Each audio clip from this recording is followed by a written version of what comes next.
This is the Wikipedia page for Shrinkflation. Welcome to WikiListen, the podcast where we read Wikipedia pages and provide commentary. My name is Rob P., and I'm your WikiListen current events host.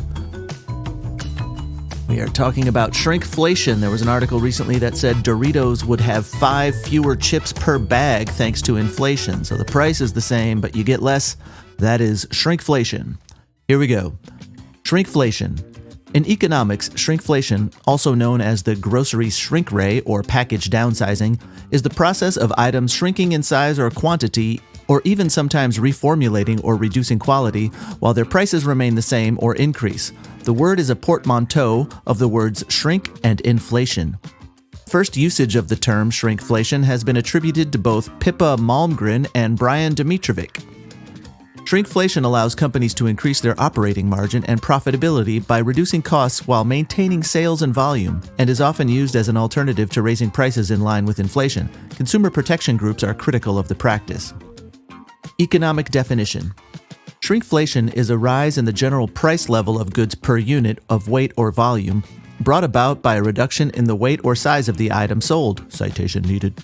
The price for one piece of the packaged product remains the same or could even be raised. This sometimes does not affect inflation measures such as the Consumer Price Index or Retail Price Index, i.e. might not increase in the cost of a basket of retail goods and services. Citation needed, and also, I think, a rewrite. But many indicators of price levels and thus inflation are linked to units of volume or weight of products, so that shrinkflation also affects the statistically represented inflation figures. Consumer impact. Consumer advocates are critical of shrinkflation because it has the effect of reducing product value by stealth.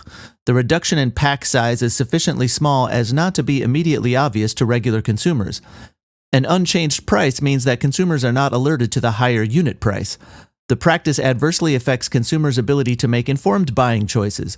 Consumers have been found to be deterred more by rises in prices than by reductions in pack sizes. Suppliers and retailers have been called upon to be upfront with customers. According to Ratula Chakraborty, a professor of business management, they should be legally obliged to notify shoppers when pack sizes have been reduced. Corporate bodies deflect attention from product shrinkage with less is more packaging, for example, by claiming health benefits of smaller portions or environmental benefits of less packaging. I swear I remember an episode of You Can't Do That on Television where they talked about 20% more being 20% more packaging, not more product. Interesting. Should I Google that? All right, we're going to Google that really quick and see what happens. Well, it didn't come up in the first page of results, so I gave up. There's a little side box here for a quotation here that from the UK's Office of National Statistics. And it says, we identified 206 products that shrank in size and 79 that increased in size between September 2015 and June 2017. There was no trend in the frequency of size changes over this period, which included the EU referendum. The majority of products experiencing size changes were food products, and in 2016 we estimated that between 1% and 2.1% of food products in our sample shrank in size, while between 0.3% and 0.7% got bigger. We also observed that prices tended not to change when products changed in size. Consistent with the idea that some products are undergoing shrinkflation. Examples of shrinkflation. In 2010, Kraft reduced its 20-gram Toblerone bar to 170 grams. Coffee sold in 1 pound, 453.6 gram bags shrank to 400 grams or smaller in the 1980s. Tetley tea bags were sold in boxes of 88 instead of 100. Nestle reduced its After 8 Mint Chocolate Thin box from 200 grams to 170 grams. Cadbury's Crunchy were sold in packs of 3 instead of 4. In 2003, Dannon shrunk its yogurt containers from 8 ounces to 6 ounces. In January 2009, Haagen-Dazs announced that it would be reducing the size of their ice cream cartons in the U.S. from 16 U.S. fluid ounces, 470 milliliters, to 14 U.S. fluid ounces, 410 milliliters. Bird's Eye potato waffles were reduced from a 12-pack to a 10-pack. In July 2015, a tub of Cadbury Roses, which weighed 975 grams in 2011, was reduced to under 730 grams, while a tub of Cadbury Heroes was reduced to 695 grams. However, the price remained the same at around £9. In 2016, Mondelez International again reduced the size of the UK 170-gram Toblerone bar to 150 grams, while the 400-gram bar was reduced to 360 grams. This was done by enlarging the gap between the chocolate triangles. In 2017, Milka Alpine Milk and Milka Nuts and Raisins got reduced from 300 grams to 270 grams, while Triolade got reduced from 300 grams to 280 grams, all without changing the bag size. In 2017, McVitie's reduced the number of Jaffa cakes in every standard packet from 12 to 10, raising the cost per cake from 9.58 pence to 9.9 pence. Is that pence or pennies? It's British. Not sure.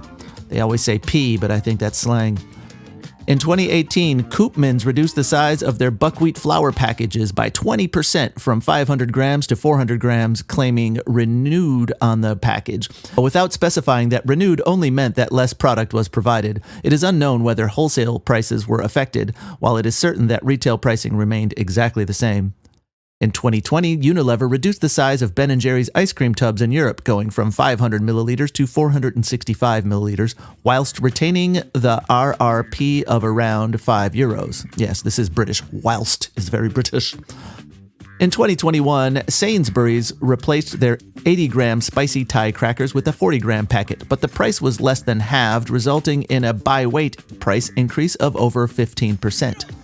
In 2021, General Mills shrunk their family-sized boxes of cereal down from 19.3 ounces to 18.1 ounces. That means the unit cost per ounce of the product has increased, but for the consumer, the average price in the United States remained at $2.99, and the amount of cereal in the box looks pretty much the same to the consumer. In 2022, Procter & Gamble reduced the number of double-ply sheets per roll from 265 to 244 sheets in the 18-count mega package. This amounts to approximately a roll and a half in the 18-count package. And then there's a chart. January 2012 to June 2017 UK that compares size increases to size reductions. Very pretty.